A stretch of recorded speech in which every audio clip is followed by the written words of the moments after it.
Olá, meu nome é Luiz Felipe e eu gostaria de compartilhar a palavra de Deus com você neste dia.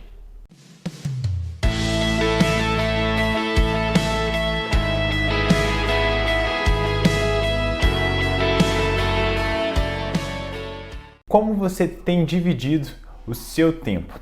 Essa pergunta é importante, tendo em vista que muitas vezes, no afã de tentarmos preencher todo o nosso tempo com as ocupações do nosso dia a dia, acabamos não tendo tempo para ouvir e refletir sobre a voz de Deus e aquilo que Ele quer nos ensinar.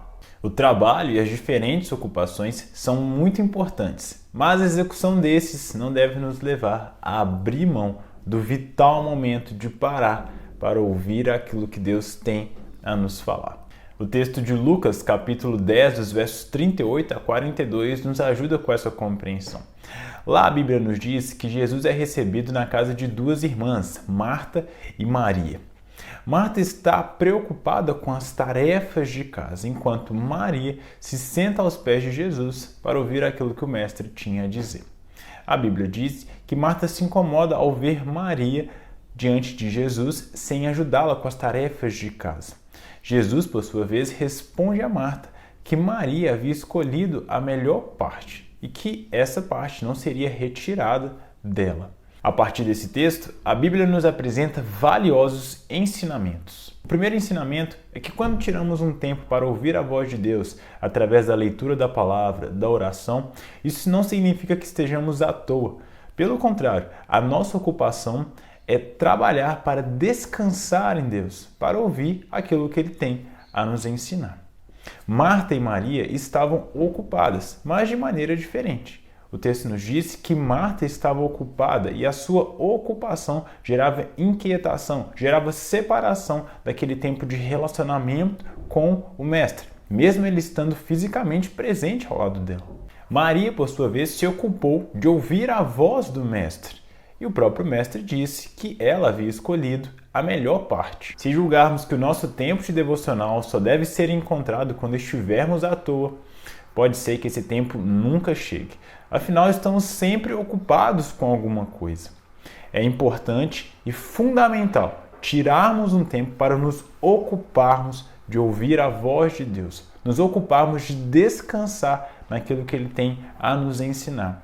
Pois esse trabalho, essa ocupação é vital para a nossa vida. O segundo ensinamento é que nem sempre trabalhar para o Senhor significa ter tempo de qualidade e relacionamento com Ele.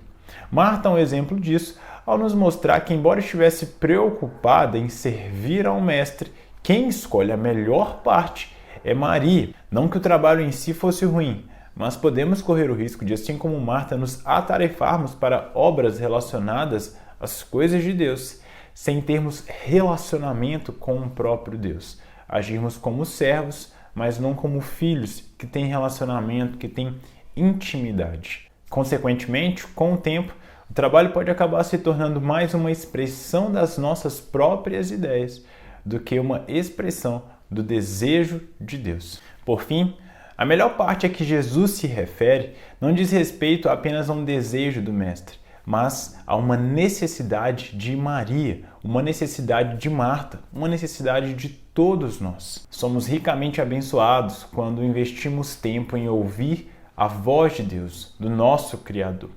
Precisamos desse tempo para que não caiamos no risco de acreditar que é pela nossa própria força que as coisas serão transformadas, que é pela nossa própria força que nós seremos transformados, que o nosso caráter será moldado.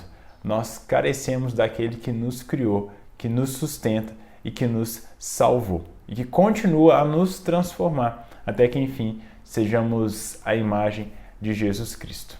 Bom, são essas algumas reflexões sobre o nosso tempo e a maneira como o usamos, principalmente no que se refere à aplicação de uma vida devocional com o nosso Deus. Que o nosso Senhor te abençoe e que Ele ajude você a administrar o seu tempo da maneira correta, para a glória dele e para o nosso bem.